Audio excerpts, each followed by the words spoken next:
Welcome to Minecraft number 80. We are, in the last episode, digging out the slime farm. In this episode, digging out the slime farm, having a great time. Look at the melon greenhouse, pumping out melons. Look at you. Or pumpkins, I guess. I still call the melon greenhouse despite not having melon seeds, but it is what it is. You know, I said, when we almost had that finished, I'm like, mark my words, we will not finish this melon greenhouse until we get melon seeds. And I definitely didn't go get melon seeds, and I don't care enough to go get melon seeds, honestly. I just don't care. I just don't. I'm sorry. I should. I'm a bad person. I just don't. We'll get melon seeds eventually, and when we do, that greenhouse will be ready for them. But until then, like, come on. You're really gonna bust my balls on this? You're really gonna make me, like, you know, screw that. I'm not doing that. Oh shit, I should check my granite. Oh, I didn't check my granite there. Yeah. Diorites. Oh, diorite. Granite. Andesite. Okay. And then the rest will go in here. Lots of special blocks. Look at that. I'm gonna need another chest soon, if you can believe it. I also need to put my gravel away, which I feel like I should have a slot open for gravel, but no. Okay, oh no, here we go. Okay, so next thing we need some sticks. 1, 2, 3, 4, 5, 6, 7, 8. The one's out of order, don't worry about it. I'm gonna need all 9 of these, plus an additional 3. 1, 2, 3. Let's go do it. Get the iron. And, you know, like I said at the beginning, you pretty much pay yourself back in iron. So I lost 1 iron out of that session, but, like, you usually get enough iron to where it doesn't matter. You can pay yourself back easy enough. Oh, I made a real mess of my inventory doing that. You know, it's all right. There we go. Oh, there we go. Let's put some iron in here. There we go. Perfect. So, there we are. Ready to go dig out some more.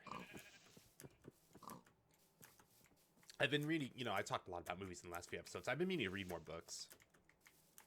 I'm just not a reader. But I should. The last book I ever finished was The Selfish Gene. And I swear to God, I read that like 3 years ago. I'm just not a reader.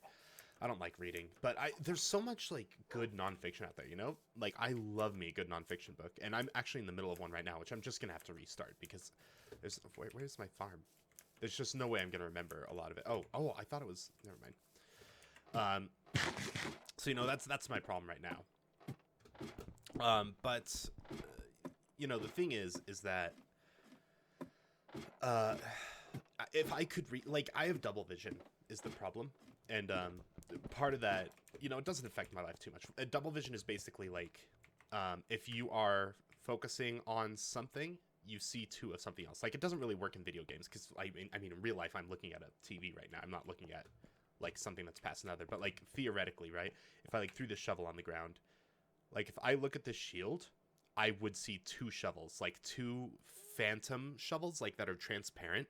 It's like you took 1 shovel and, like, quantum split it into 2 shovels on either side. That would be having its exact same rotation. They look exactly the same, but it's like 50% transparency, and there's 1 on either side. And the real shovel is somewhere in the middle. Like, it's right there, but I would see a shovel here, and they're both clear, and I know the real shovel is somewhere here. Or I could focus on the shovel and only see 1 shovel, but then my shield... I can't point to my shield, but the shield, I would see 2 shields. Like, I would see 1 maybe a little above, 1 to the right. And the real shield is somewhere in the middle. It doesn't really affect me that much. The biggest time I see it affects me is when I go shooting. Because then, you know, you'll either see 2 targets and 1 sight, or you'll see 2 sights and 1 target. And it's, you know, it's kind of hard to aim when you when you have 2 targets and you don't know where the actual target is. But it's not that bad. I can usually get pretty close to the target, and my grouping is pretty okay-ish. I'm not great. I'm not a good shooter. I'm certainly not going to brag about it. It's not bad though. But I don't know where I got on that topic. But oh, I don't have blocks yet. But the point being, right, when it comes to reading, that's another thing where double vision kind of affects me. And you start to see, like, words just kind of split off, and you really have to kind of focus, and it takes, like, you actively have to focus on keeping the words on the page, or else they kind of get fuzzy and they sort of split off. I have some, like, weird head trauma bullshit that causes this sort of thing. And it's you actively. Oh shit, have I gone? No, I haven't. Yeah, we're good. I didn't have my grids up. Ooh, that was close. Good catch. You know, and it's you sort of it's not hard to read it, but it takes energy to read, and it you know, after like 10 or 15 minutes, I'm usually pretty done. Which is why when I'm doing school, like, it takes me a long time to read because I have to actively focus, and then you get really tired because you're trying to, like, learn accounting, and you have to focus on keeping the words on the page. Like, it's a whole thing. So, long story short, I don't like reading, is where that comes down to. I enjoy the knowledge I get from reading, but the act of reading just takes too much out of me. Have I ever already spoken about this? I feel like I surely must have spoken about this at some point. I'm sorry if I spoke about this in like episode 15. It's been like months since that happened though, so you know. I don't even know why I'm saying that. Like, no one who saw episode 15 is watching this, so you know, we're all good. This is the first time you're hearing me talk about this, so there we go. But yeah, the book I'm working on right now is, it's called Treasure Islands, and it's about offshore bank accounts. It's already like 5 years out of date because I don't read. But, you know, when I started that book, it's taken me so long. The guy who made that book has already released this follow-up that I want to read too. But basically, it's about offshore bank accounts, which is a really big topic back in like 2014, 2015. I mean, it still is now, but like Bernie Sanders, when he was running in 2016, was, you know, his big thing was like money in politics, corruption, sort of general anti-corruption rhetoric, whereas in 2020 when he ran, it was much more focused on healthcare. But in 2016 he's like an anti-corruption candidate, and one of the things that he talked about a lot was like billionaires having offshore bank accounts, and this book kind of goes into that in a lot more detail. And it's very interesting because he talks about like kind of these hot spots for bank accounts, and shockingly, Switzerland is one. But you know, everyone knows like Switzerland. Like, the stereotype is that like they do offshore there, but actually like the biggest ones is the Caribbean. It's London, it's New York, and it's something else. I think there's another one, Ireland. I think London and Ireland, which is funny. Like, I don't know, it just seems so close together. But you know, but these are people that have like very like tax advantaged accounts. So like if I'm a New York investor, I mean, clearly I can't do a New York bank, right? But because of federal issues, but I could put my money in Ireland, and Ireland has like a really low tax rate, and you hoard all your money there. And it talks about like more the mechanics of it and how it works. It doesn't really go into like the social implications, at least I read about half the book, so maybe the social implications were in the second half, but the first half was at least about like, how do offshore bank accounts work? They're illegal, so why are they so pervasive? How is the government not able to crack down on it? And it goes into like, well, here's you know, the money's in a trust fund, and to get access to the trust fund you have to go through this person, and this person will have a different offshore account in London, so you have to go to London, and that's also a trust fund, so you have to go through this person, and this person has an offshore account in the Cayman Island. It's like this huge, it's kind of like using a VPN sort of, and like how it's so hard, like when people like do swatting calls or stuff like that, how it's usually so hard to catch the people because they'll use fuck, what's the word? A proxy. They'll use like proxies, and they'll set up like multiple networks. Like, oh, I'm in Canada, but now I'm in Oklahoma 2 minutes later, right? Like, it's like impossible. Like, you could, if you wanted to, sit down and spend like 2 years getting all the legal paperwork and filing all the things you need to file and going through the proper place and eventually backtrace it to the person. But like, it's not worth the manpower. It's not worth the money. You know, stuff like that. It's kind of the same thing. Like, the amount of energy it would take to go through all the trust funds, through all these different countries, in order to crack down on the one bank account where there's like $2 billion being held in Ireland.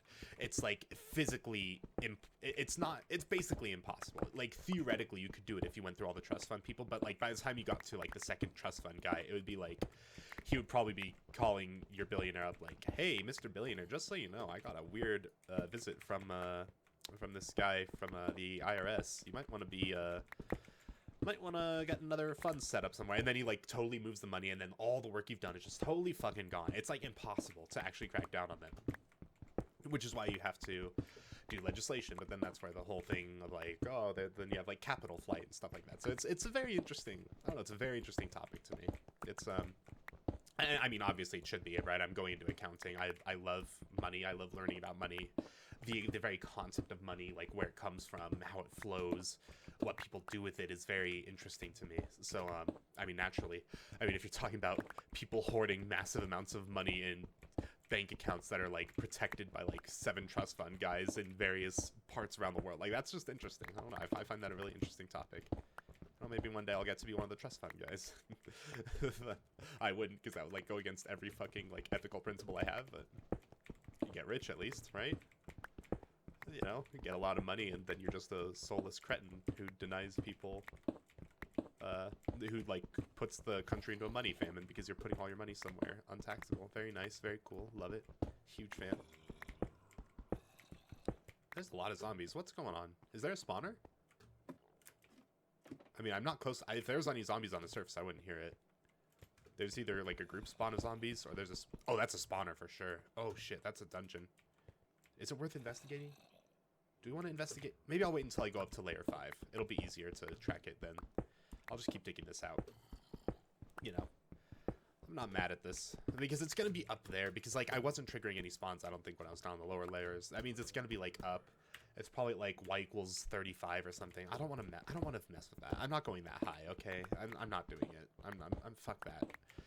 I don't care about dungeons. Like, there might be a CD. Like, it's not going to be bad loot, but like, man, come on. Come on, man.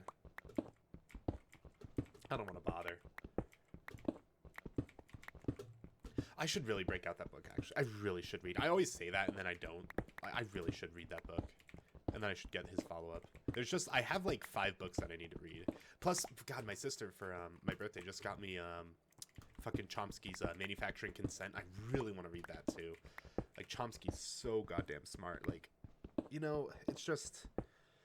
Fuck, man. You know? I want to read all this. I mean, I think I have the general idea of Manufacturing Consent, but, like, I've not read the book. Like, you know... I probably have like a Reader's Digest understanding of Manufacturing Consent, but I would love to like get down to the book. It's kind of like The Selfish Gene. Like, before reading it, I had like this kind of idea about this idea of the gene being the unit of evolution and not the individual. But like, you know, reading the book is so much different. Like, there's so much more understanding, and then he like handles counter arguments. It's like really good, really good. Like, I'm very glad I read The Selfish Gene. I love biology. Super interesting topic. Evolution is so interesting. Especially when you, like, get... like, once you learn, like, a lot about evolution, you get, like, real fucking granular. Like if you... By the time you're reading The Selfish Gene, you're already in, like, the 1% of like, evolution knowers. Like, that's, like... You know, no one cares about biology. So, like, it's kind of cool. Why are the... Is this happening for anyone else? Are the blocks, like... I've just been ignoring it this whole time, but I swear to God, these blocks are, like... There's, like, a frame where they're purple once I break them. Is anyone else seeing that? Am I going insane? I've just been ignoring it, like, for the whole episode, but it's just been in the back of my mind. I've just been noticing it every time. Anyways, I'm just gonna continue ignoring it. But, like, books are just great like that. Like, you know, like, you can really learn a lot about some random topic no one cares about. And that's what I love. I love just knowing things that no one else knows. Because why would you ever know? Like, why would you ever care to know about offshore bank accounts? Who cares? Right? Like, who cares? Who wants to know that? But I do. And then when someone has, like, the offshore bank accounts get brought up, I'm like, huh, actually, let me fill you in, Buster. You know? Like, it's, like, very, like, you get to be the guy that, like, why do you know that thing? You know? Like, I love that. When people ask, like, why do you know that? It's like... I don't fucking know, but I do, so fuck it. It's like this weird sort of prestige. You get to feel all smug about yourself. Oh yeah, I'm a smart boy. Look at me being smart. I know something someone else didn't. That makes me smart, and they're stupid. That's how life works. Very cool. And look at us finishing the 4th layer. I'm going to call that good, actually. Although I will, because this is, like, the most obnoxious. Actually, don't call... Why would I call it good? You know what? We'll start the 5th layer. We'll knock this out. 20 seconds left. We'll see how far we can get in 20 seconds. Really, I just hate that part. The part on the ladder, because it takes so long to dig the blocks, but... Oh, no, this is just from the gravel earlier, right? I thought we busted into a cave or something. But we didn't. Let me put a torch. Oh man, almost here. When we hit 15 minutes, open a torch, and we will call it good. In the next episode, we will do a little bit of mining. Maybe if we're not gonna have time to farm, right? We're not gonna have time to farm, but we'll do some mining for sure. I'll have a good time with it, and yeah, I'll see you there. We'll try and find some diamonds.